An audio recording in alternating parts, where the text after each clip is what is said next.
저는 동국대학교 식품생명공학과에 근무하는 이광근 교수고요. 여기 뭐 이력이 잘 나와 있네요. 오늘 여러분들을 만나게 되어서 반갑고요. 뭐 제가 요거는 또 조금 있다가 차근차근 말씀드리기로 하고, 주로 이제 제가 하고 싶은 얘기는 주로 이제 이러한 식품 산업이 얼마나 이제 크고 재밌는 산업인가에 대해서 먼저 말할 거고요. 그리고 이제 4차 산업혁명은 제가 알고 있는, 제가 해석하는 식품 산업 4차 산업혁명에 대해서 말씀을 드리고, 특히 이제 요즘에는 식품 산업이라는 것보다는 이제 푸드 테크라는 개념으로 많이 접근을 하고 있는데, 그런 푸드 테크가 어떻게 발전하고 있는지에 대해서 여러분들하고 한번 공유를 할까 합니다. 2007년도에 제가 이제 이 창업이라는 부분에 관심을 가졌습니다.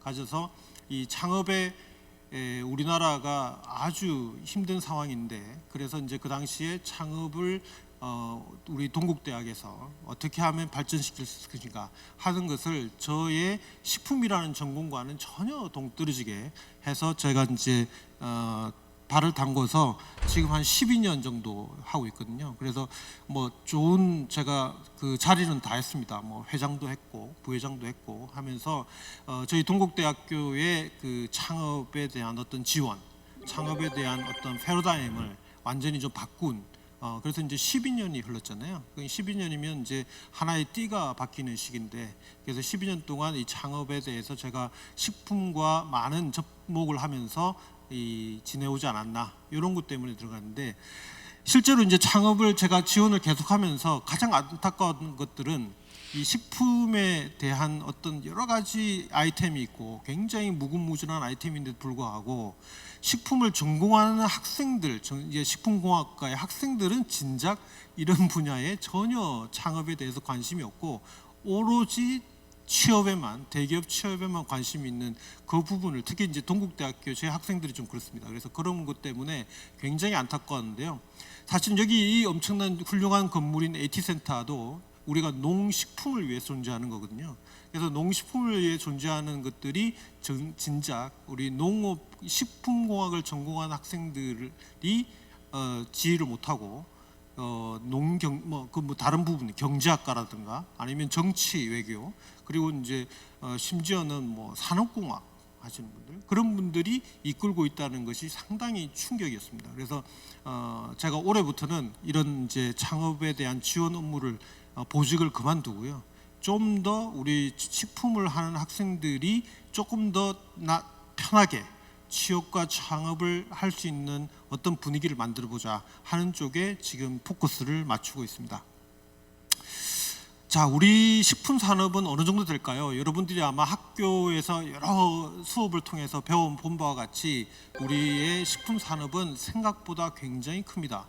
보시면은 이것들이 이제 조 단위인데요. 우리나라 이제 하면은, 그래서 이제 이거는 예상치가 되겠고, 현재 2018년도가 아마도 이게 가장 최근에 추세가 되겠는데, 세계 식품 시장은 6,900조 정도 되는 어마어마한 시장입니다. 그 중에서 이제 아시아 태평양이 2,400조 정도로 굉장히 급성장하고 있는 분야 중에 하나인데요. 이것을 이제 타 주요 산업하고 이제 비교를 하게 되면, 여러분들이 이제 가장 우리나라에서 앞서가고 있는 기업이 삼성전자입니다. 삼성전자가 1년에 200조가 넘는 매출을 올리고 있거든요. 엄청난 거죠. 그래서 이제 여러분들이 이제 식품에서 지금 CJ가 여러 가지 이제 대한통운이라는 걸 다 합치면 한 30조 됩니다. 1년에. 그래서 CJ가 이제 원만한 꿈을 꾸고 원대한 꿈을 꾸고 60조 시장을 노리고 있거든요.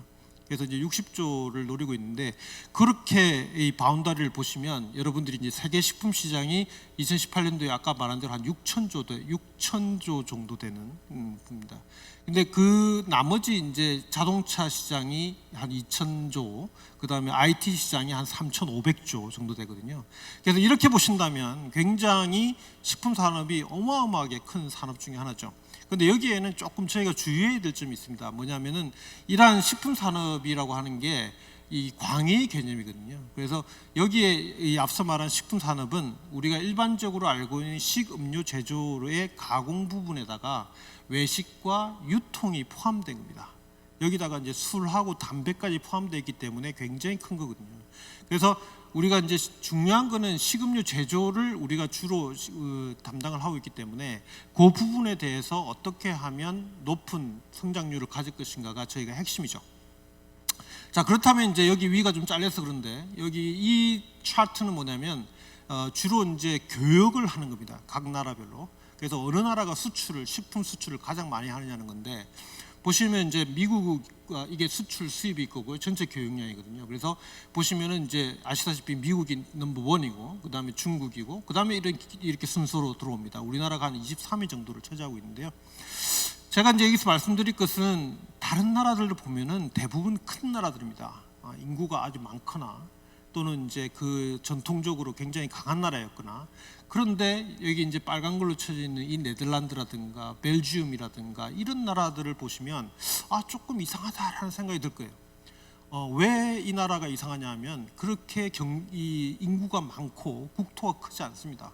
크지 않은데도 불구하고 이 네덜란드나 벨기에가 이렇게 큰 식품의 무역을 가지고 있다는 것은 뭔가가 있다는 거죠. 과연 그것이 무엇인가 하는 것입니다. 그리고 이 나라들이 대표적인 큰 기업들을 굉장히 많이 가지고 있습니다. 그래서 이건 이제 우리나라의 음식품 제조업에 대한 현황을 나타낸 거고요.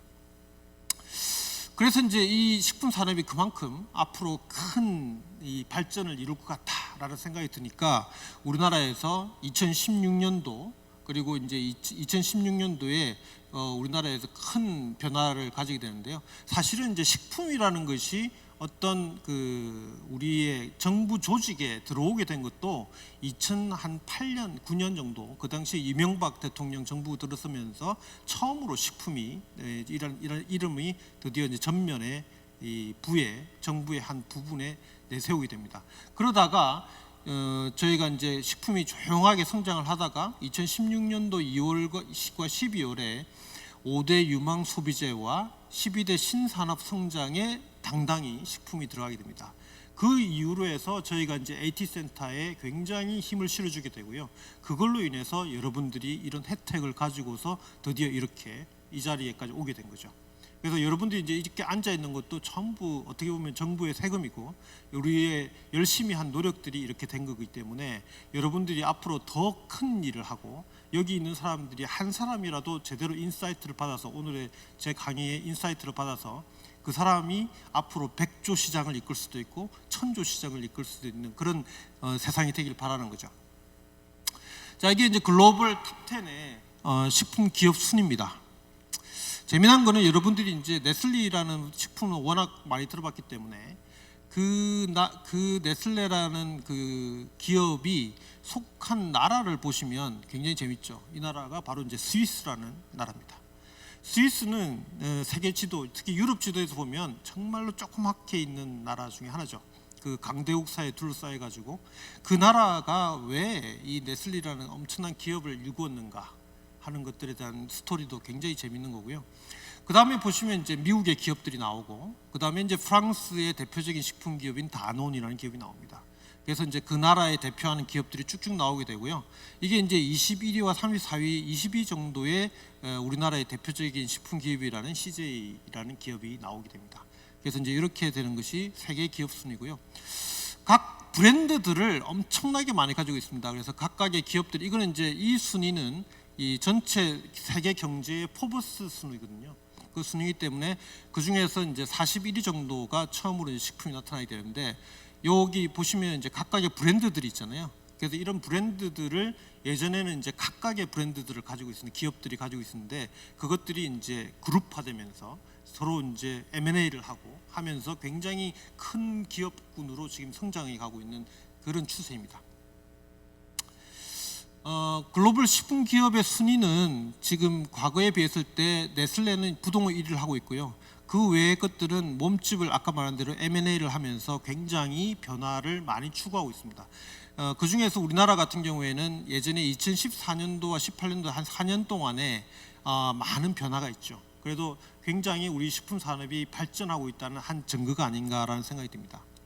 그럼 우리나라는 어떻게 될까요? 우리나라는 1위가 아시다시피 CJ제일제당이 식품만 가지고서 이 당시에 6조라고 되어 있는데요. 지금은 10조 정도까지 됩니다. 그래서 그 다음에 롯데, 대상, 오뚜기 등등등 이렇게 되거든요. 그래서 저희가 여러분들이 제가 이제 그 동국대학교에서 강의를 하면서 여러분 학생들에게 학부 학생들한테 항상 강조하는 점이 여러분들은 굉장히 럭키한 사람들이다.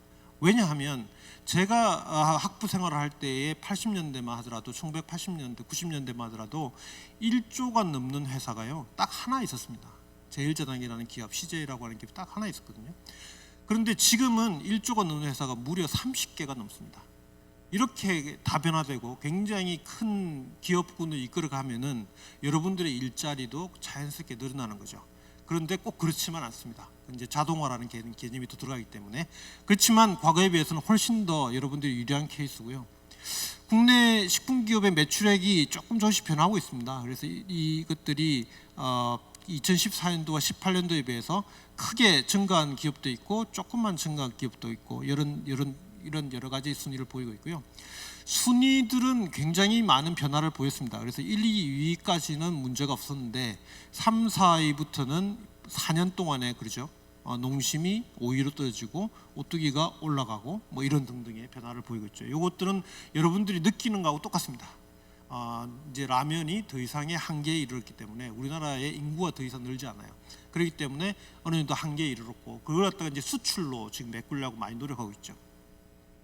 이게 우리나라의 식품 스타트업의 역사입니다.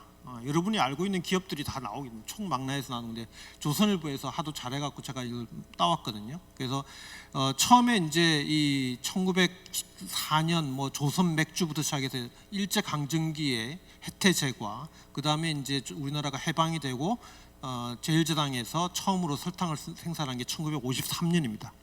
그러다가 이제 라면이 만들어지면서 재미난 것이 이제 올해가 2019년이잖아요. 그래서 2019년에 50주년을 맞는 회사가 3군데, 4군데 정도 있습니다. 그 얘기는 뭐냐면 1969년도, 제가 68년생인데 69년도 제가 1살 때 그때 엄청난 창업가들이 나오게 됩니다. 그래서 그 창업가들이 보시면 한국야구르트라든가 오뚜기의 함춘호 회장이라든가 그 다음에 동원의 김재철 회장님, 그 다음에 메일유업 이런 회사들이 50년을 맞이하게 됩니다. 그래서 아마 이 회사들이 올해 채용을 좀 많이 늘릴 거고요. 이렇게 맞이하면 일단 축하한다는 말 한마디 하는 게 면접할 때 굉장히 도움이 되지 않을까 싶습니다. 그러다가 이제 롯데리아를 비롯해서 여러 가지 이제 트렌드가 많이 변하고 있고요. 자, 그러면 이제 조금 주제를 달리해 가지고 이 4차 산업혁명이라고 하는 것은 이제 Fourth Industrial Revolution에 의해서 줄여서 Fourth IR이라고 그러거든요. 그래서 Fourth IR이 과연 식품 산업하고 어떤 관련이 있는가를 아주 짧게 살펴보시죠. 4차 산업혁명에 대해서는 뭐 슈밥이라는 사람과 리프리킨이라는 사람이 계속 뭐 이거 왔다 갔다 합니다. 그래서 언제 왔냐, 뭐 갔냐 하는 것들이 뭐 설왕설래하고 있는데 대충 여러분이 알다시피 이제 1차 산업혁명은 이제 그 영국에서 산업혁명이 되면서 전기교환되면서 만들어진 게 많고 그 다음에 1870년대에 전기, 그 다음에 1969년도에 어떤 IT 그리고 이제 4차 산업혁명이 나오는데요. 불행하게도 우리나라가 이 시기에 1, 2 또는 3차까지의 시기에 우리가 이 거대한 어떤 웨이브를 타지 못했기 때문에 4차 산업혁명에 대해서 더 큰 갈구를 하게 됩니다. 그래서 우리나라가 이제 다른 나라에 비해서 4차 산업 Fourth IR이라는 말을 굉장히 많이 쓰는 아마 세계에서 가장 많이 쓰는 나라 중에 하나가 될 거예요. 이번에 문재인 정부 들어와서도 계속 Fourth IR이라는 말을 쓰고 있고요. 그 이유가 뭐냐면 제가 이제 판단할 때는 이 4차 산업혁명이 우리 민족의 어떤 한이 좀 서린 게 아닌가. 그래서 저는 이제 그 만약에 그 이런 질문을 예전에도 받은 적이 있는데 만약에 이제 타임머신을 타고 과거로 돌아간다면 누구와 언제 돌아가고 싶냐라는 질문을 받았을 때 저는 1800년 자신 있게 얘기하면 1800년에 정조 대왕이 죽은 날이 1800년입니다. 1800년. 그래서 1800년에 정조 대왕이 죽은 날로 가고 싶다라고 얘기합니다. 그래서 그분을 만나갖고 뭐 독사를 당했다는 여러 가지 설이 있지만 그분을 만나서 좀 죽지 마라. 당신만이 희망이다. 그래서 하필이면 정조 대왕이 죽으면서 우리나라가 완전히 이 폐쇄의 길로 들어서고 그때에 하필이면 세계의 강대국들은 머리를 쭈삣 세우면서 앞으로 전진하고 있는 그 시기가 된 거죠. 그래서 그렇게 하면서 우리의 암흑적인 200년이 흘러오게 됩니다. 물론 그때 우리의 선조들은 뭐 했느냐라고 하고 하시면 뭐 성리학을 하고 여러 가지 연구를 하셨겠지만 그래도 몇몇 분들은 지금의 제가 생각해도 선구자적인 분들이 계셨어요. 그래서 여기 이제 세 사람의 이게 이제 보시면 날짜죠, 그죠? 그래서 이제 태어나고 죽은 날입니다. 태어나고 죽은 날. 그래서 첫 번째 이 분이 이제 정조대왕입니다. 정조가 1952년생이고 1800년에 죽었습니다. 더운 여름날 죽었더라고요. 8월 18일 날. 그 다음에 이제 요 두 사람이 나름대로는 제가 생각할 때는 굉장히 우리나라의 선구자적 기질을 보이신 분이 아닌가라는 생각이 드는데, 첫 번째 분은 조금 더 정조보다 더 앞선 분이죠. 1737년에서 1805년에 돌아가신 분인데, 이분이 이제 그 유명한 연암 박지원 선생입니다. 그래서 연암 박지원 선생은 중국을 갔다 와서 우리나라 이렇게 변화해야 된다고 설파를 했는데 전혀 아무도 nobody knows, 아무도 안 알아줬어요. 저 미친놈이라고 그랬죠. 그런데 바로 밑에 계신 분이 이제 이분의 손자입니다. 손자. 그래서 지금 저는 이제 박씨 박가 가문을 굉장히 존중하는데요. 이분은 이제 밀양 박가는 아니고 반남 박가입니다. 그래서 본이 혹시 반남인 박가가 있으면 저는 요즘에 굉장히 좋아합니다. 그래서 이분이 손자입니다. 그래서 이 손자는 박규수 선생인데요. 이 박규수 선생은 그래도 정승까지 올라갑니다. 올라가서 이 정조가 죽은 다음에 정순, 헌철, 고순이잖아요. 그래서 순조와 헌종에 걸쳐서 굉장히 노력을 하시다가 1870년 뜻을 못 이루고 결국은 돌아가시게 됩니다. 그래서 이런 여러 가지 선조들이 노력을 했지만 우리가 이제 전혀 뜻을 이루지 못했던 거죠. 참 안타깝죠. 그러니까 우리가 1차를 놓치니 2차도 놓치게 되고 3차에서 우리가 겨우 밥 먹고 살라고 했더니 박정희 대통령 때, 그러다가 이제 지금 4차를 맞이하니까 이 기회는 정말 놓쳐서는 안 된다. 이 기회를 놓쳤다가는 정말 우리가 끝장이다 라는 생각을 가지고서 노력을 하게 되게 됩니다.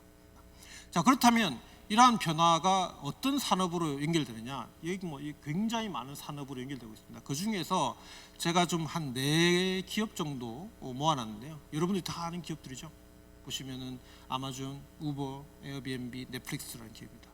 이 기업들의 공통점이 뭘까요? 아주 재미나게도 이런 기업들은 하드웨어가 없습니다. 에어비앤비가 호텔 있는 거 보셨어요? 없습니다. 우버가 자기 자동차 가지고 있나요? 없어요. 다 나무 거 가지고 쓰는 거잖아요.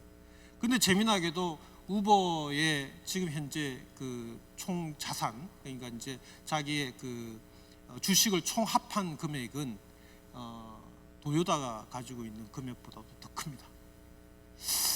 그리고 이제 에어비앤비도 호텔 업체에서 가장 크다고 하는 힐튼, 하얏트보다도 더 큰 자산 규모를 가지고 있거든요. 과연 이것은 뭐를 의미하는 걸까요? 이제는 단순한 하드웨어만 가지고는 전 세계를 누릴 수 없다는 겁니다. 그래서 삼성전자도 지금 현대자동차도 고민을 하고 있고, 이 현재 그 하드웨어로 중화학으로 발달한 우리나라가 앞으로 어떻게 공유 경제를 이끌어갈 것인가에 대해서 굉장히 고민을 하고 있는 거죠. 그 1편이 내가 세계 기업의 시가총액 순위가 2000년대 불과 한 19년, 16년밖에 흐르지 않았거든요. 하는데 2000년대와 2005년도에 이 막강하던 하드웨어 업체들입니다. 석유라든가 장비 업체들. 이 장비 업체들이 서서히 해가 지면서 이와 같이 초록색으로 되어 있는 이 새로운 물결을 타고 있는 이 기업체들이 전부 상승하고 있는 거죠. 그래서 이러한 그 물결은 앞으로도 계속 진행될 거고요. 이것이 이제 식품 산업으로도 계속 진행되지 않을까 싶습니다. 그래서 뭐 이제 공급자 이런 말은 앞으로 많이 들었을 거고요. 과거에도 수요자 중심으로 가고 소량 다품종으로 가고 생산과 유통과 소비가 통합되는 그런 시기로 가지 않을까라고 생각됩니다. 그래서 이제 이런 4차 산업혁명이 과연 그러면 로봇만 되고 그것들이 IT만 될 것이냐 하는 것들은 저는 전혀 노라고 하고요. 그래서 제가 생각할 때 4차 산업혁명의 최대 수혜 분야는 저는 과감하게 농식품 산업과 푸드테크 또 식품공학이라는 부분으로 저는 한정짓고 싶습니다. 그 이유는 뭐냐면 이게 이제 제가 수업 시간에 많이 틀어주는 다이어그램 중에 하나인데요. 아주 심플하죠. 그래서 여기 숫자가 3개 있고요. 교집합인 부분이 200개가 있습니다. 그래서 뭔가 숫자가 의미하는 바가 있겠죠. 그래서 여기 초록색으로 된 부분과 갈색으로 된 부분. 그래서 이게 한 1000명 중에서 한 2명 정도는 알아맞춥니다. 뛰어난 학생들은 눈치가 빨라서 알아듣는데 이게 바로 이제 커피 스토리입니다. 커피. 그래서 커피가 그린빈으로 있을 때 이 향기 성분이 한 300개 정도 있습니다. 그러다가 이것이 로스팅이 되면 지금 이게 한 850개로 되어 있는데요. 지금 한 2,000개 이상의 향기 성분을 만들어냅니다. 자, 그러면 300에서 2,500개 되는 이 드라마틱한 체인지가 과연 자동차 산업이나 공유의 어떤 그 산업과 비교를 했을 때 이게 큰 차이가 아니겠냐라는 게 단적으로 보여주는 거고요. 이제 여러분들이 지금 해외로 나가시면 과거와는 굉장히 다른 분위기 그리고 풍경들을 많이 맞이하게 되는데, 그 중에 가장 큰 변화는 아무래도 배달의 민족이 전 세계에 퍼져 있습니다. 배달의 민족이 있다는 게 아니고요, 배달을 하는 그런 옛날에 우리가 철가방이라고 하는 그런 사람들이 세계 도처에 깔려 있는 거죠. 주로 이제 자전거를 타고 가거나 오토바이를 타고 가면서 뒤에 배낭에 큰 철가방 대신에 이제 이상한 지퍼백을 갖고 다닙니다. 그것이 전 세계에서 이제 웬만한 도시에서는 안 보이는 곳이 없거든요. 그러한 그 큰 변화가 이러한 그 4차 산업혁명과 관련된 것들이 아닌가 싶습니다. 그래서 이제 이 창업에 대해서는 이 기업가 정신이 가장 중요한데요. 그래서 entrepreneurship이라고 하는 이 불어에 해당하는 단어가 우리나라에 들어와서 이제 기업가 정신이라는 걸로 됐는데, 기업가 정신은 한 4가지 정도, 이 4가지 키워드만 아시면 거의 대부분 여러분들이 이제 기업가 정신을 이해하게 됩니다. 첫 번째는 뭐냐면 환경을 잘 살피라는 거죠. 주변에 어떤 일이 벌어지나, 제가 아까 말씀드린 대로 요즘 전 세계를 갔더니 철가방들이 늘어나더라 하는 것들도 하나의 큰 변화죠. 자, 그래서 이제 환경을 잘 살피되 너무 살피기만 하면 변태가 됩니다. 아무 이유 없이 살피기만 하면, 살피되 거기서 기회를 찾아야 되죠. 여기서 어떤 기회를 찾았겠다. 그 기회를 찾았으면 자기의 어떤 혁신이 필요한데요. 그 혁신이 바로 식품공학과를 전공한, 식품을 전공한 여러분들이 가장 내세울 수 있는 겁니다. 나름대로의 기술적인 우위가 있거든요. 그 기술적인 우위를 가지는 사람들이 혁신을 가장 잘할 수 있습니다. 그러다가 이제 마지막에 새로운 밸류를 크리에이션하는 거죠. 그래서 이것들이 네 박자가 맞아야만이 창업에 대한 어떤 기업가 정신이 확실하게 되는데요. 이런 기업가 정신을 이제 저희가 식품에다가 이제 불러드리려고 최선의 노력을 다하고 있습니다. 현재 하고 있는데 학생들이 아직까지 잘은 따라오지 않지만 그래도 꿈틀꿈틀대는 분위기가 지금 우리나라에 좀 느껴지고 있습니다. 그래서 이런 꿈틀꿈틀하는 분위기가 앞으로 우리나라 사회를 바꾸는 큰 원동력이 되지 않을까 싶은데요. 그래서 이제 동대 같은 경우에는 이게 창자거든요. 그래서 창대한 도전을 한다, 이렇게 저희가 이제 하고 있습니다. 마지막으로 이제 제가 여러분들에게 드리고 싶은 것은 사이트 인사이트는 최근에 이제 식품의 트렌드를 나타내고 있는데, 만약 시간이 나면 여기 3층 전시관에 한번 가보시면요, 맨 구석에 가면 푸드 트렌드를 아주 잘 해놨습니다. 제가 생각하는 거랑 거의 유사하게 해놨던데요. 거기 보니까 로봇도 나와 있고 실제로 음식을 서빙하고 있는 로봇이 있더군요. 그래서 그런 것들이 어떤 트렌드를 가지고 있는가 하는 것들을 보여드릴게요. 자, 그러면 이제 우리나라의 식품 어떤 영양학이라고 하는 거는 식품공학보다는 훨씬 앞섰고요. 식품공학이라는 전공은 저희 동국대학교가 1961년도에 처음 세웠습니다. 그래서 저희 동국대학교 가장 앞섰는데요. 그래서 61년 이후에 저희 식품공학과에서 만든 어떤 성과물 중에서 가장 탑2를 뽑아라, 그냥 최고의 어떤 상품을 뽑아라 하면 저는 이제 한 2가지를 뽑고 싶은데요. 그 중에 이제 첫 번째가 바로 이 김치 냉장고. 이 김치 냉장고는 사실은 이제 제가 이제 서울대 식품공학과를 나왔는데 그때 저희 은사님이신 그 전재근 교수님이라는 분이 이걸 처음 만드셨는데 그 당시에 이제 제 친구들도 이제 그 방에서 같이 연구를 했었는데 아무도 알아주지 않았어요. 왜? 아니, 냉장고만 있으면 됐지, 김치 냉장고 왜 필요해 하면서 하다가 그때 이제 이 연구를 용역을 시킨 데가 삼성전자였거든요.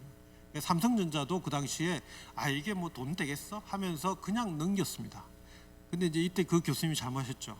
그때 자기 어떤 권리를 가지셔야 되는데 다 그냥 삼성에 넘겨주셨어요. 순진하신 분이셨거든요. 그래서 그러다가 이제 김치 냉장고가 지금 각 집안에 이제 조그만 사이즈도 아니죠. 이제 큰 사이즈로 다 자리 잡게 되는, 그래서 이것이 이제 저희 식품공학과에서 어떤 만든 큰 성과가 아닌가라는 생각이 들고요. 두 번째는 바로 이 비비고입니다. 제가 지난주에 CJ컵이라는 PGA 투어를 보러 직접 제주도에 갔다 왔는데요. 이 비비고가 이제는 뭐 브랜드가 워낙 커져가지고 이 CJ 분들이 열심히 노력한 결과 여러 가지 이제 이 비비고의 브랜드가 정말 세계적인 브랜드가 되고, 비비고라고 하면은 이제 어린이를 둔 어머니라든가 그다음에 할아버지 할머니들까지도 비비고가 맞아, 저거 사, 이렇게 얘기를 하죠. 그래서 이제 그런 의미로 이제 비비고가 됐는데요. 저도 이제 CJ라는 회사를 다니면서 음료를 만들었습니다. 그렇게 만들 때 과연 이제 이 실제 기술력, 식품에 대한 기술력은 과연 어디에 있는가라고 이제 여러 가지를 생각해봤는데요. 식품에 대한 기술력은 생각보다도 굉장히 델리킷합니다. 아주 작은 부분의 차이가 명품과 비명품을 갈라요. 그래서 대표적인 게 있습니다. 그래서 뭐 오른쪽으로 저으라든가 왼쪽으로 저으라든가, 그리고 온도를 1도를 높여라 낮춰라 하는 아주 델리킷한 부분이 바로 요 비비고를 만든.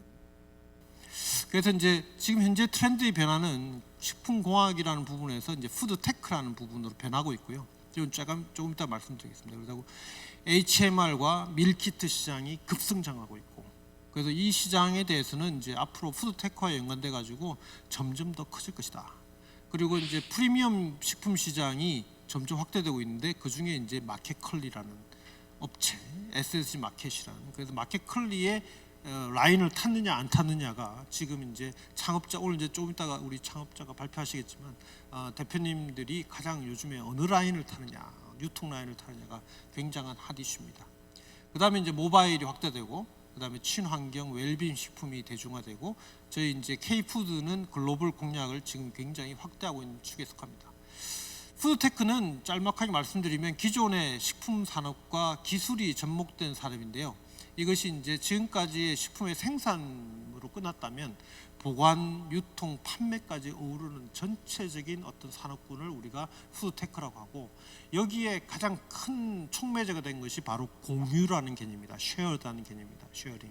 그래서 이제 우리나라가 그래도 최근에 식약처에서 공유 주방을 허용해 주는 관계로 다른 부분보다는, 지금 모빌리티 부분은 꽉 막혀 있었거든요. 우리나라가 복규 때문에 막혀 있는데, 주방적인 측면, 공유 주방적인 측면은 그래도 조금 앞서가고 있는 상황입니다. 그래서 이 부분이 앞으로 이제 푸드테크를 이끌어가는 큰 부분 중에 하나죠. 그래서 이건 이제 특히 이제 제가 미디어에서 따온 건데, 이제는 하늘에서 뿌릴 날이 얼마 남지 않았다라는 것이 최근에 나온 기사고요. 그래서 보시면은 도미노 피자 같은 경우에 도요다하고 같이 일을 지금 하고 있고요.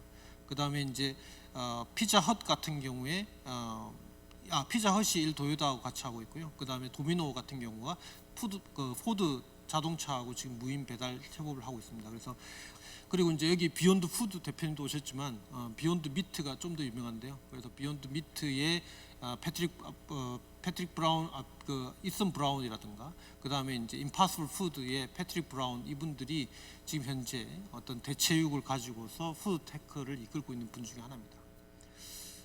마켓컬리 좋아하시죠? 마켓컬리의 이 대표가 김슬아 대표거든요. 김슬아 대표 여러분하고 나이 차 별로 안 납니다. 32살 정도로 제가 알고 있는데, 정확한 나이는 잘 모르지만 여기에 굉장히 젊은 양반입니다. 지금 연 매출이 이제 1,000억대를 넘어서 이제 조 단위를 향해 달려가고 있거든요.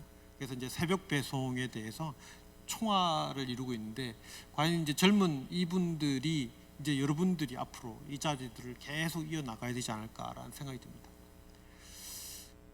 가장 요즘에 핫한 것은 역시 배달의 민족이죠. 그래서 배달의 민족의 이 김봉진 대표 같은 경우에도 뭐 그렇게 나이가 많은 분이 아닌데 저하고 처음 만났을 때가 한 6년 전, 그때만 하더라도 이분이 굉장히 초기 창업자셨어요.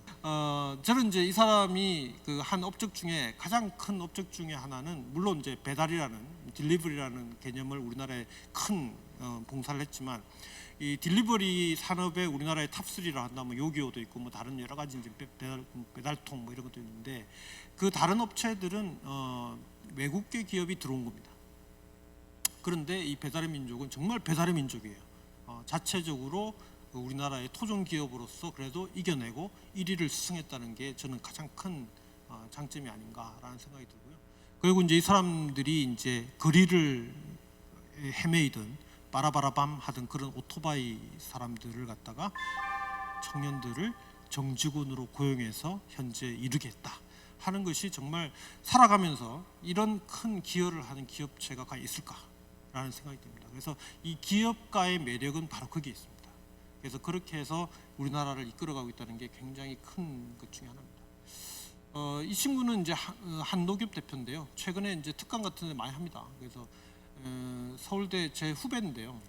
한 07학번 정도 됩니다. 그래서 여러분들하고 제일 가깝죠. 나이도 가깝고. 한데 견과류하고 모닝죽 같은 커리를 만들어 갖고 지금 현재 굉장히 앞서가고 있는 기업체 중에 장학과 중에 한 분입니다. 세계에서 가장 긴 과목 이름을 가지고 있습니다. 푸드테크, 앙트레프레너십, 캡스톤 디자인이라는 과목을 가지고 있는데요.